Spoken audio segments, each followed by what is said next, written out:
Hello Internet, it's time for a secondary Wednesdays serial. This time I want to talk about the only two comics I got this week.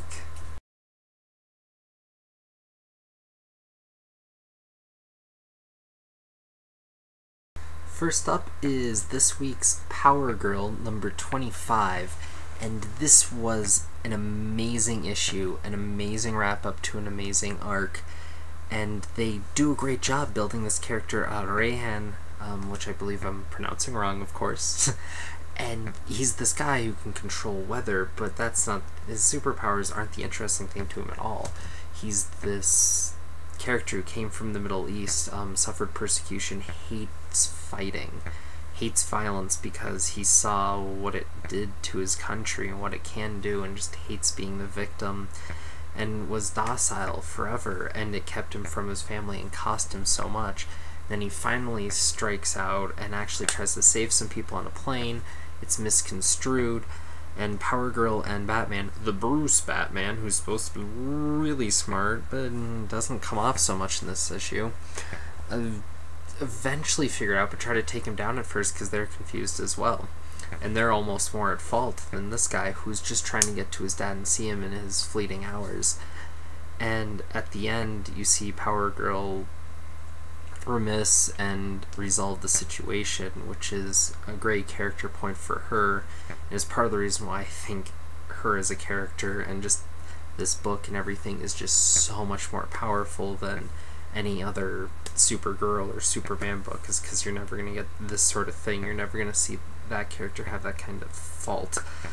And to see the way that she handles it, and then to offer him a place on the JSA, which, you know, helps diversity and everything, it's like, man, I want to see this guy become part of the greater DCU and everything. And it kind of falls a little flat knowing that DCU's relaunching. So as great as this story is, it leaves a little hollow just knowing that it's inconsequential, even though it doesn't have to be. But doubly so because I haven't seen Power Girl going to be relaunched, and I've seen Winnick put on 2 books for the relaunch, but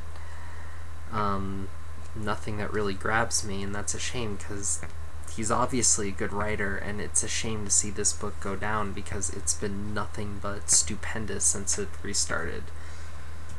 So take that, public, for not buying good comics.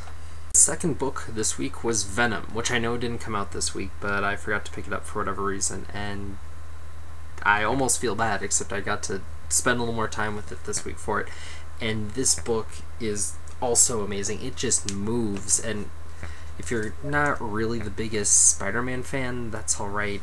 This is only 3 issues in. It's a $2.99 book still from Marvel, and I know everyone rails on them, but they put out a lot of good $2.99 books, so nuts to people who don't know that. And I mean, it moves. It's wrapping up part of where it was last issue. You see something that was brought up in the first issue that you think would take forever to play out come to a head where they flip the switch, if you know what that means.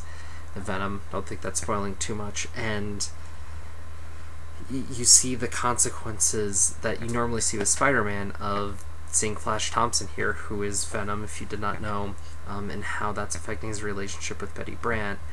And you see him get caught up in this incredible, impossible situation, and then he moves to go to try to save Betty, and then gets caught up with Spider-Man right when the suit fully takes over, mostly because they ran into Spider-Man, which you can tell next issue when they get into the big Spider-Man fight is going to be all kinds of internal conflict, which will actually be really interesting to read.